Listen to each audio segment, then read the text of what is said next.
সন্ধ্যার দিকে ছোট বোন আপুর সাথে গেছিল সান্তাহারে, আর সান্তাহার গিয়ে সে নিয়ে আসছিল তরমুজ। ছোট বোনের ইচ্ছা সে খাবে ফুচকা, তাই জন্য আপুর সাথে সন্ধ্যার দিকে বের হয়েছিল, মানে ইফতারি শেষ করে। তো বের হওয়ার পর সে যাওয়ার পর প্রথমেই নিল তরমুজ, আর তরমুজ বাসায় নিয়ে আসছিল। যাই হোক, তো আমি এই তরমুজ দিয়ে একটা ট্রেন্ডিং ভিডিও যাই হোক বানাইলাম। জানি না আপনাদের কার কেমন লাগবে আর আপনারা কে কেমন ভাববেন সেটাও জানি না, তবুও আমি বানাইছিলাম, আমার মন চাইছিল দেখে আমি বানাইছিলাম। আর ছোট বোন ফুচকা না খেয়ে আমাদের সবার জন্য নিয়ে আসছিল বাসায়, আর নিয়ে আসার পর তো গপ গপ করে ছোট ভাই আগেই খেয়ে নিচ্ছে। ছোট বোন সেখানে একাকি খায়নি, বাসায় নিয়ে আসছিল। তো বাসায় নিয়ে আসার পর এটা এখন সবগুলো আমরা এখন খুলবো। এটা হচ্ছে প্রথমে ছিল এখানে ডাল আর আলুর ভর্তা, দুইটাই মিক্সড করা ছিল। তো এই ভর্তাটা তো কিন্তু খুবই ভালো লাগে আর খুবই ঝাল ছিল রে বাবারে। তো তারপর এখানে তেঁতুলের চাটনি ছিল, তেঁতুলের হচ্ছে রস ছিল। তো ওই তেঁতুলের রসগুলো না এখন বের করবো। মানে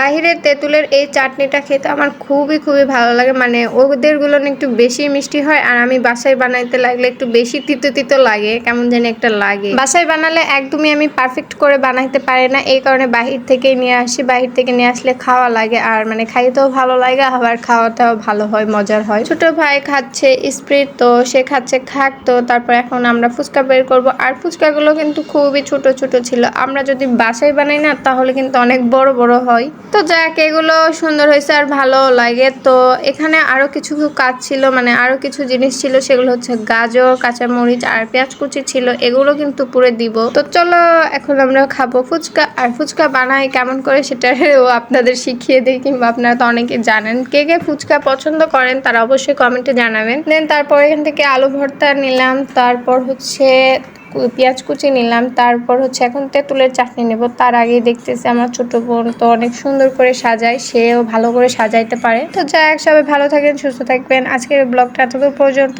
আল্লাহ হাফেজ সবাইকে, টাটা, বাই বাই। আর ব্লগটা ভালো লাগলে অবশ্যই সবাই লাইক কমেন্ট শেয়ার করে যাবেন।